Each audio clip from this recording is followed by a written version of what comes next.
Olá pessoal, mais um podcast falando de negócio. Hoje a gente está trazendo uma pessoa que já estava na programação de ser entrevistado, mas a agenda dele é complicada, é um cara super atarefado, né? E aí, brincando os bastidores aqui, a gente estava até conversando, né, com o Getúlio Alberto de Souza Cruz.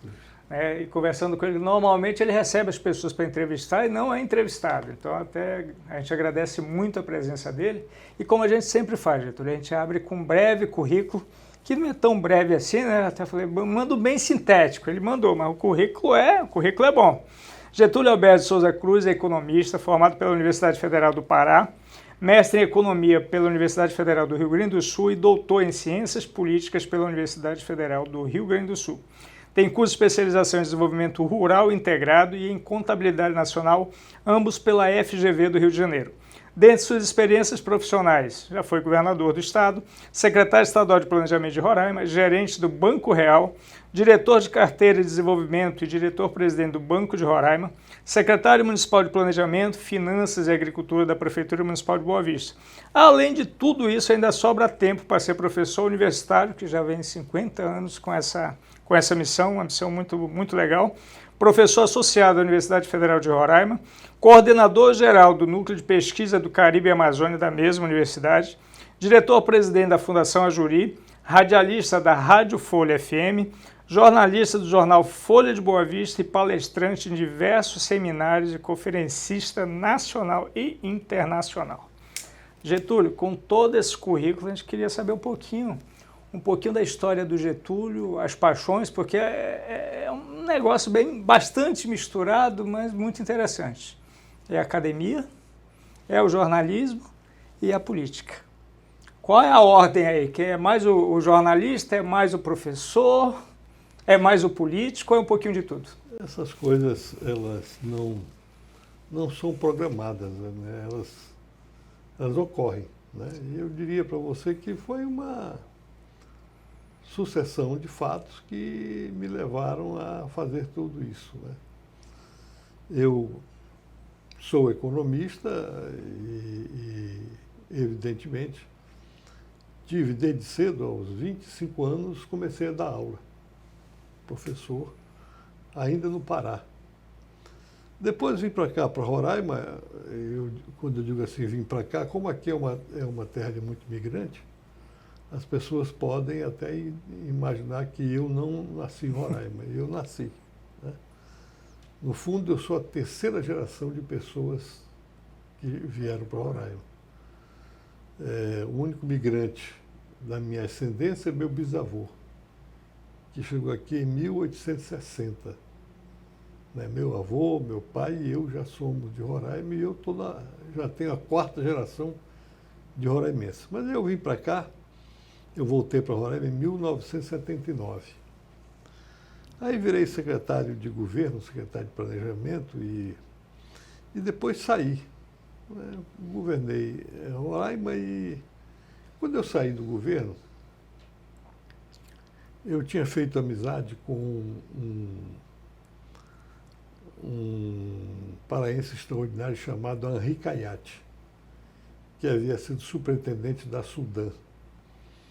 Aí eu fui procurado pelo pessoal do grupo Quimac, pelo João Quimac, o Eloy Silva, que muita gente chama de Eloy Quimac, e eles eram donos da Folha de Boa Vista. Eles haviam comprado a Folha de Boa Vista, mas não era o ramo deles, né? E eu, aconselhado pelo Caiate, fiz um negócio e eles fizeram um negócio assim de muita amizade. Eles me tinham em muito boa conta. Aí me entregaram a folha para eu pagar de alguma forma. E foi assim que eu entrei para o ramo de jornalismo, né? A folha estava praticamente sem circular, voltamos a circular, enfim. Aí como é que surge a política? Como consequência natural. Eu havia sido governador, né? Na primeira eleição para governador do estado, em 1990, eu saí candidato a governador. Aí depois fui candidato a Senado, enfim. Aí entrou a política, né? E, quer dizer, o magistério não, esse aí já foi, eu diria que é uma continuação, né? Eu dei aula, né, em Belém, dei aula aqui, né? E era um processo natural de quem fez economia. E Getúlio, nessas três, vamos dizer, frentes de atuação que você atua com brilhantismo em defesa de muitas questões, né? Não tem como fugir. Aonde que você considera que houve mais aprendizado na tua vida, fora a academia, que para mim a academia é a mãe de todas. Mas a gente tem a política e, querendo ou não, você tem outro lado, o lado empresarial, o lado de gestor. Aonde tu aprendeu mais, aonde desaprendeu, como é que é essa construção? Bom, eu aprendi lendo. Aliás, eu digo para meus alunos, né? Digo, olha, não tem receita para aprender. Você, para aprender, tem que ler, né? Mas a vida política me ensinou muita coisa, né? Me ensinou a minha militância política partidária. Me ensinou a ser mais... ter mais consistência, né, naquilo que eu penso como correto. Eu diria para você que o jornalismo, né, também me ensinou muito. E a atividade empresarial, ela me ensinou, sobretudo, como viver do essencial, né? Às vezes eu dizia para os meus filhos, olha, em Roraima o mercado é tão pequeno, que você tem que se preocupar fundamentalmente com o que você gasta, com o seu custo. Verdade. Eu acho que isso ainda continua prevalecendo, né? Em todas as áreas, né? E Getúlio, essa questão, por exemplo, do aprendizado, por exemplo, a iniciativa privada para ti, o que ao longo de toda essa tua experiência, dessas abordagens, dessas mudanças de governo, dessas revoluções que o mercado acaba passando, porque aqui a gente é muito dependente da movimentação política ainda, né? Aonde você acha que a gente ainda está engatinhando? Deixa eu dizer, a militância na área empresarial me fez me tornar, do ponto de vista ideológico, uma pessoa de centro mais para a direita. Sim. Eu, quando era estudante, eu militei na esquerda universitária, né? Eu trabalhei na Diocese de Belém, com camponeses, na luta pela terra, né? E quando eu comecei a viver na vida empresarial, né, eu senti o quanto o Estado pesa, o quanto o Estado, e aqui eu estou falando do Estado enquanto estrutura de poder, né? Não estou falando do Estado de Roraima, estou falando do Estado, essa estrutura burocrática que domina as nossas vidas. Eu comecei a perceber que quanto menos Estado, né, mais a economia tem possibilidade de crescer, de vicejar. Eu não estou dizendo aqui que o Estado não tem que assumir as suas obrigações tradicionais, de prover segurança adequada, educação pública adequada, saúde pública adequada.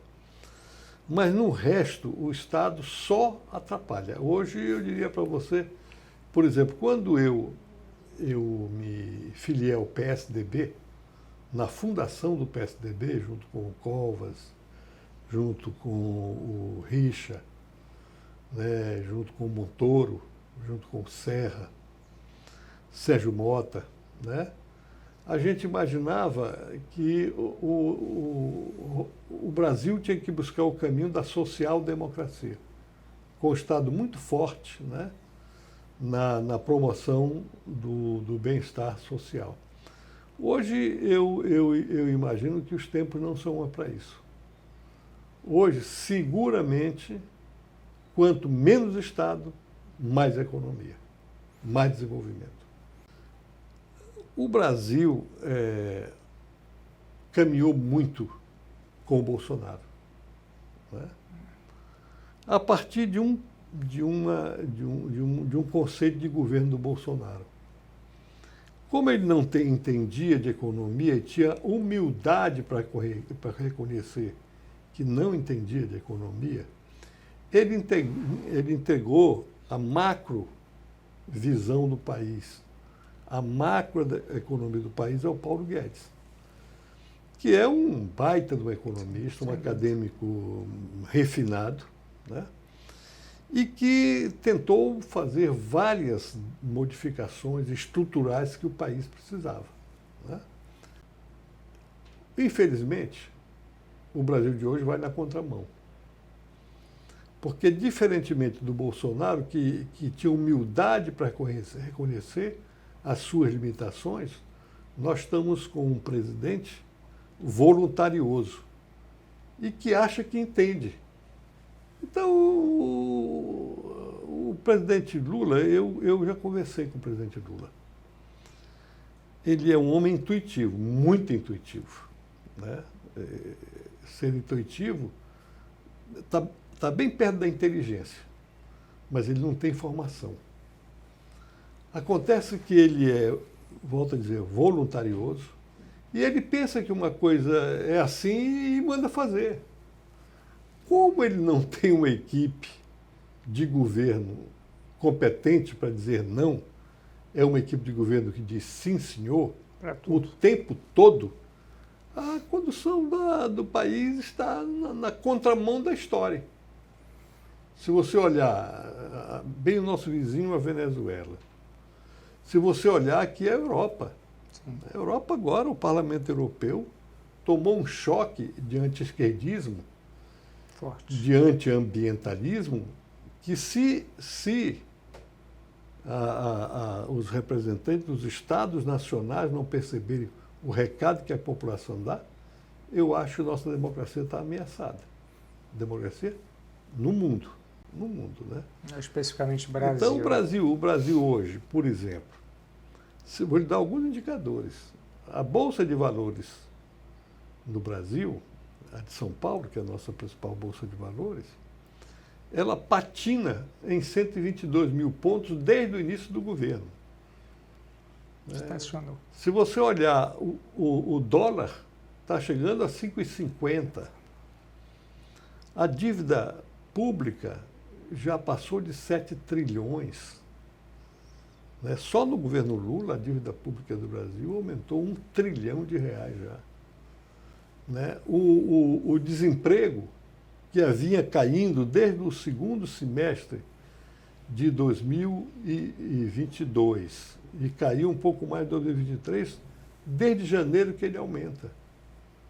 Né? Nós hoje não somos mais um porto seguro para o grande capital financeiro que anda navegando aí atrás de oportunidades.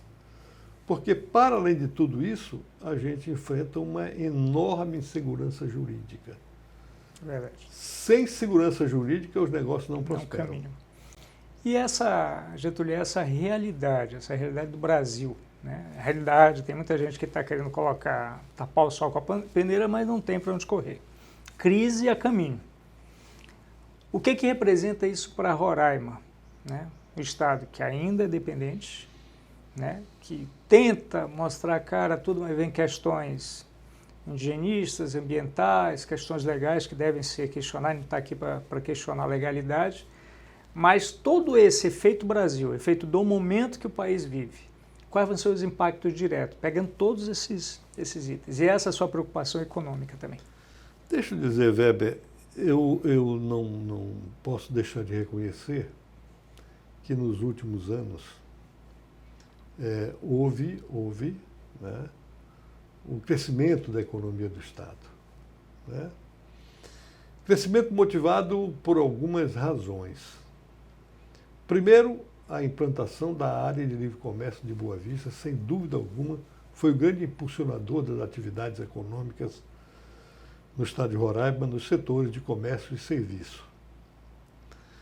Por outro lado, é inegável, né, a expansão de uma agricultura de grãos, especialmente de soja e de milho, e há também a questão do dinamismo que foi trazido aqui pelo comércio com a Venezuela, que como o Bolsonaro cortou relações com a Venezuela, os venezuelanos, especialmente do sul daquele país, passaram a se abastecer aqui.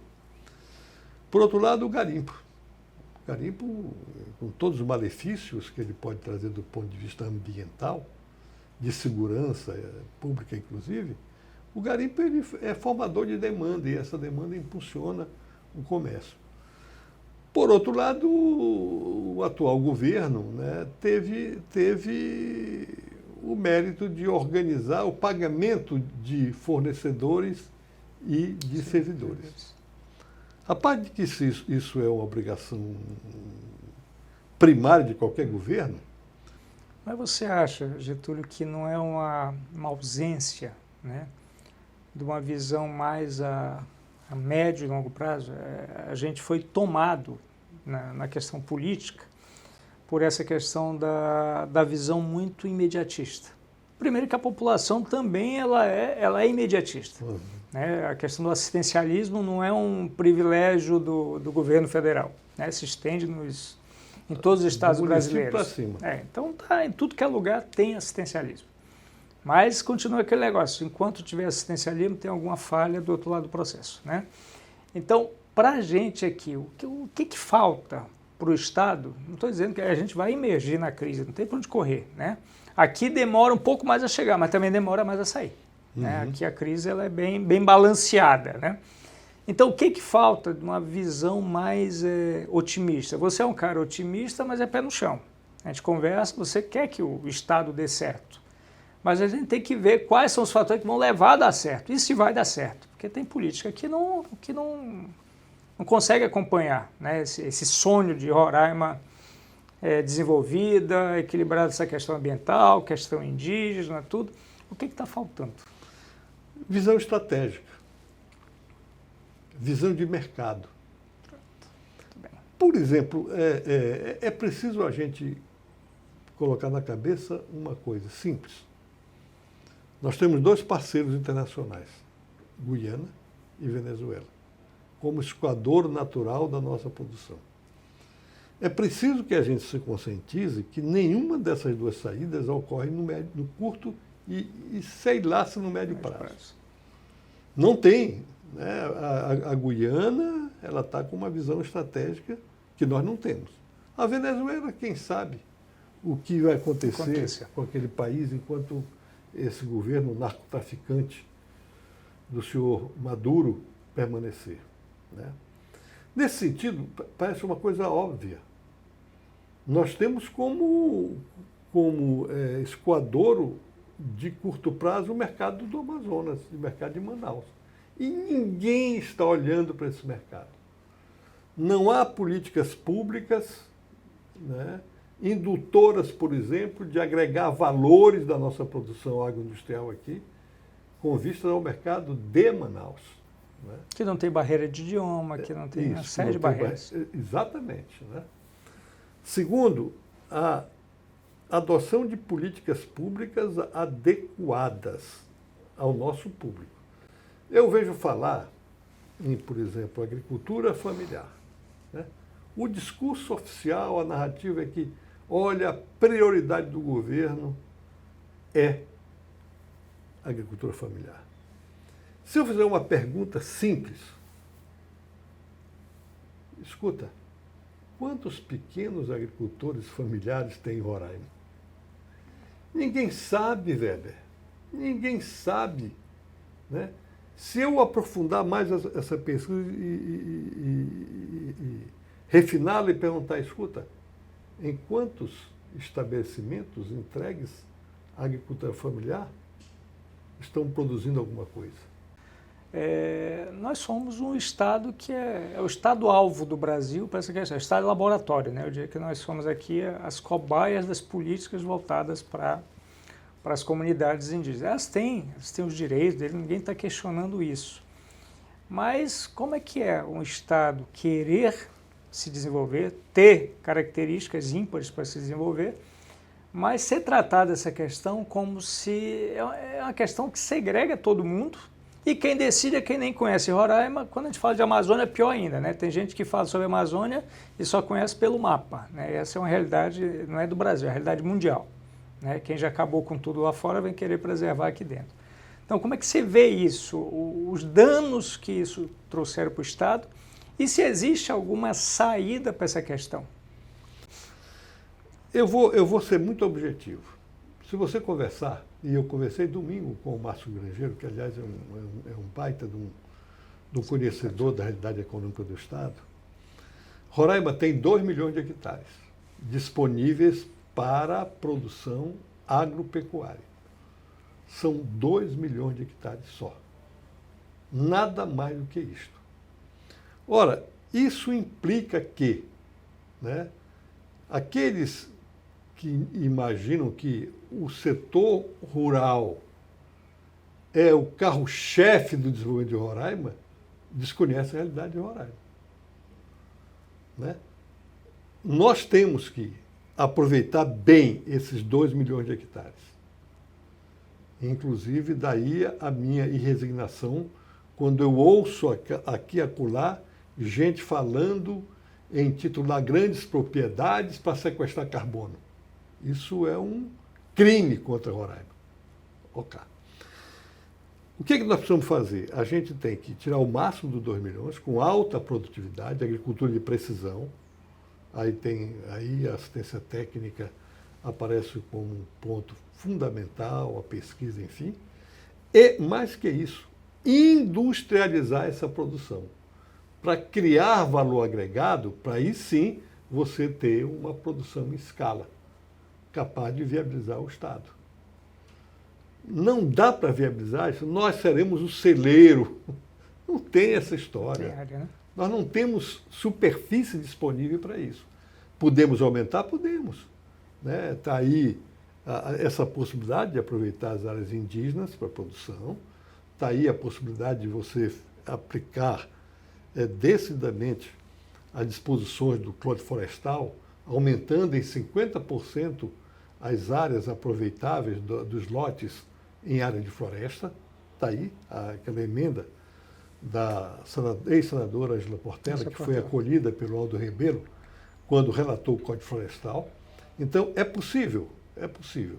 Fazendo um cálculo assim, meramente aritmético, eu diria que a gente pode aumentar 5 vezes mais a atual produção agrícola e pecuária do Estado. Já seria um super ganho, né? Só isso. A partir daí, nós tínhamos que agregar valores, industrializar, para poder gerar condições de um desenvolvimento sustentável no Estado. Essa questão indigenista, você acha que... Olha, ainda hoje mesmo eu conversei com uma pessoa entusiasmada, porque um deputado, acho que foi do Paraná, apresentou um requerimento para a Câmara criar uma comissão para tentar reaver a demarcação da Raposa Serra do Sol. Deixa eu lhe dizer, Weber, nós não somos hegemônicos e nossa soberania é relativa. Ei, veja, o Macron veio a 2... O Macron que está perdendo tudo lá na França, ele veio há 2 meses aqui, deu um puxão de orelha no Lula, que ficou ali, cordeirinho com ele, aceitando os recados dele.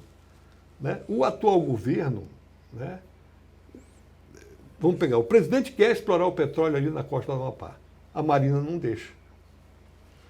O presidente disse que quer asfaltar 319, que para nós aqui é estratégica. A Marina não deixa. O Brasil precisa, para dar competição à produção de grãos do Centro-Oeste, precisa construir a ferrovia do grão, que liga o Mato Grosso ao Pará. A Marina não deixa. E o presidente diz querer. Vários setores do governo dizem querer. E por que não tira a Marina? Porque ele não pode. Não pode. O governo Lula não tem sustentação interna. Ele tem minoria no Congresso Nacional. Ele mantém uma governança a troco de negociações, de balcão mesmo. De balcão. Mas ele não há identidade ideológica entre o governo e a maioria congressual. Ela é construída a cada projeto. Se ele não tem sustentação congressual, a popularidade do presidente está lá embaixo. Cada dia caindo mais. A única coisa que segura o presidente é a aliança com os acordos internacionais de meio ambiente, que está a Amazônia como recheio. Então ele não pode tirar a Marina, senão ele cai. E ele sabe disso, né? Então eu não acredito. Eu já seria muito mais, estaria muito mais satisfeito se pelo menos cumprissem o que já se decidiu, por exemplo, na Raposa Serra do Sol. A Raposa Serra do Sol, daquelas 19 condicionantes que foram inseridas na decisão do Supremo, ela permite, por exemplo, a exploração da hidrelétrica de Cotingo, que é uma maravilha de obra de engenharia.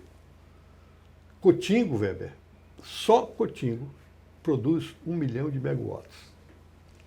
Produz 5 vezes o nosso consumo.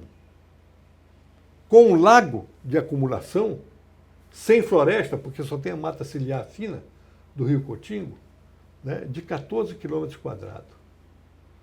Um lago que daria proteína animal para aqueles nossos índios da Raposa Serra do Sol. Mas não temos condições de emplacar isto. Por causa dessas limitações. Fala, as condicionantes do Supremo na Raposa Serra do Sol, fala que, por exemplo, obras que do interesse nacional não precisam ter consulta das comunidades indígenas. Está aqui, o governo do Estado aqui, a ponte sobre o rio Iraricoera aqui no Passarão. O ex-senador Teomário Mota conseguiu 50 milhões, o governo colocou outros 50 milhões para construir essa ponte. E não consegue. Meia dúzia não deixa. Isso é uma verdade. Então, por exemplo, não acredito em reversão da política indigenista, infelizmente, sobretudo no governo Lula, né? E nada vai mudar se a população não se conscientizar disso. Ok. Getúlio, um outro ponto, né, que a gente pergunta, eu sei, te conheço há um tempo, sei que você como eu disse, você é um cara otimista, mas muito pé no chão. Então, a gente está chegando ao final do nosso bate-papo. Qual é a mensagem que tu deixaria? Né? Porque a gente relatou uma série de dificuldades que virão e outras que já estão instaladas e só vão se avolumar. Qual é a mensagem que você deixa para essas pessoas que acreditam, têm esperança ainda no Estado, como nós não vamos deixar de ter esperança em Roraima, mas o que você deixaria de mais forte para as pessoas? Pô, não desiste, uma hora a gente acerta. Primeiro, que Roraima tem viabilidade. Agora tem que ter vontade política, né? Que tem que começar da população, tem que votar em políticos menos carreiristas e que tenham os olhos voltados para o futuro. Para o futuro, por exemplo, é inaceitável que os nossos políticos, né, apoiem o governo Lula, né, quando o governo Lula toma algumas decisões que enfraquecem o desenvolvimento do Estado. Não estou falando aqui em fechamento de garimpo, não, porque isso é uma questão legal. Sim. Eu estou falando, por exemplo, que qual foi os recursos que o governo Lula alocou para a BR-174 até agora? Nada. O recurso que tem ainda foi orçado ainda no governo Bolsonaro. O governo Lula me surpreendeu, e aí é bom que a gente reconheça isso, positivamente ao não criar obstáculo para a União de Tucuruí. Sem energia estável, nós não temos desenvolvimento, né? E para minha surpresa, o governo Lula está trabalhando a favor da... A obra está acontecendo, né? O governo Lula tem umas... Vamos aproveitar o que é de bom do governo Lula. O governo Lula está construindo um hospital universitário que vai ser entre os melhores do Brasil. Do Brasil. Dentro de um ano, tudo leva a crer que nós teremos um senhor hospital universitário. Auxiliando na formação dos nossos médicos, com assistência aos povos indígenas especializada, né? Já tem um recurso, já começou essa obra, né? O governo Lula precisa acordar, no entanto, para algumas coisas, né? E aí, o que é preciso fazer, né?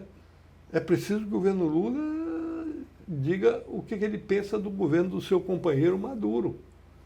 Então, aqui, esses indigentes, imigrantes indigentes, que ninguém cuida deles, está ali na rua, né? Eu não sou daqueles que prega expulsá-los, não. Eu prego um tratamento adequado, até mesmo de inserção deles na sociedade local.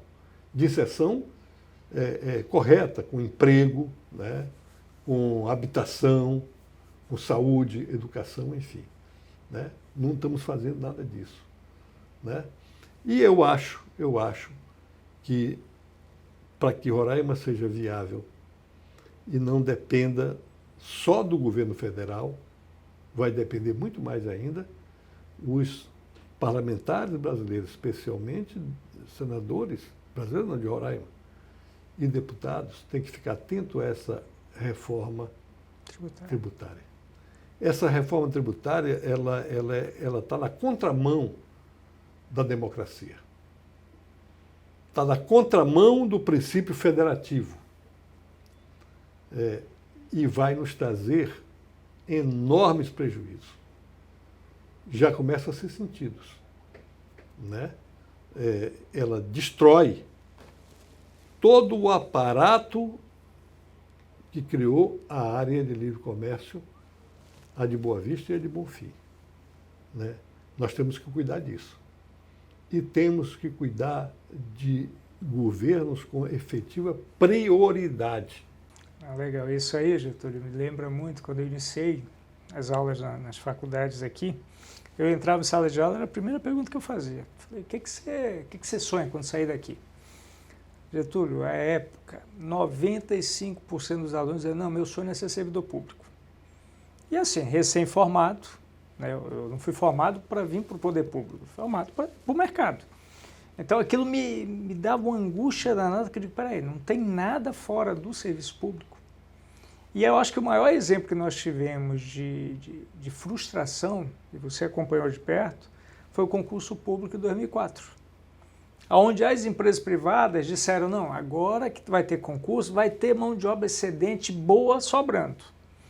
E aí depois que teve o concurso, realmente muita gente ficou sem posto de trabalho. E aí você descobriu que telefonista não sabia dizer alô. Então, quer dizer, nunca houve uma preocupação, porque qual é a diferença do servidor público para o nosso colaborador da iniciativa privada? O foco é o mesmo, é atender bem. Atender ao público. Atender ao público, só que atender bem, ser o diferencial da marca que tu trabalha. E um governo, uma prefeitura, o que for, é uma marca também. E hoje a gente vem, depois de 30 anos, né, com área específica de treinamento, consultoria, a gente vendo que ninguém ocupou essa lacuna. Nosso mercado precisa cada vez mais de mão de obra básica, que é o pior. E não tem. Não tem. Então, é uma avenida de oportunidades que as pessoas ainda não atentaram. E se a crise chegar, qual vai ser o resultado que a gente vai ter? Se você já não tem oportunidade, vai ter menos ainda, porque vai ter mais gente na fila dos desempregados, né? Então, esse modelo, né, essa repetição, esse negócio cíclico que acontece, né, em Roraima acontece, infelizmente acontece no Brasil todo, a gente vê que está se aproximando uma nova crise. Mas, Getúlio, quero te agradecer muito aí pela participação, pelo tempo que você teve para a gente. E dizer, o espaço ele é aberto para isso, a gente faz questão de colocar para as pessoas que vêm conversar com a gente, que é um espaço para falar de negócio mesmo. Aí o pessoal, mas a política não é um negócio. Em Roraima, ela é fundamental. Se você não entender o contexto político, você não vai entender a movimentação do mercado, né? Então, a sua experiência, como eu falei, agregando esses 3 eixos aí muito fortes, academia, empresário, jornalista, né, facilita muitas discussões. E a gente quer ter a oportunidade de discutir mais coisas que, às vezes, a gente passa 3, 4 horas conversando quando a gente se encontra. Então, é uma oportunidade muito legal de ouvir de pessoas que já migraram em todas as áreas, né, o que esse mercado tem para oferecer. E concordo com você, Roraima é viável. A gente viu, primeiro eu quero te agradecer o convite, agradecer a tua audiência. Eu hoje conversava com o reitor Geraldo Ticinelli. Que passou por aqui já, o Geraldo. E ele me disse que ele está impressionado com a repercussão que ele teve na conversa que ele manteve com você aqui. E dizer o seguinte, olha, eu acredito em Roraima, né? Mas eu acredito em Roraima se o povo de Roraima tiver consciência disso, né? Eu deixaria, para além desse meu otimismo com o futuro de Roraima, dizer o seguinte, a responsabilidade maior por encontrar esse caminho, nós não encontramos ainda. O futuro virá, mas quando o povo de Roraima tiver consciência que quer desenvolvimento. O que você está dizendo quando você começou a estudar, continua. Eu sou professor da universidade até hoje. 90% do alunado quer um concurso público. Só que ele será cada vez mais estreito. Esse caminho é cada vez mais estreito, né? Nós temos que empreender. Nesse sentido, você é um grande incentivador disso, né?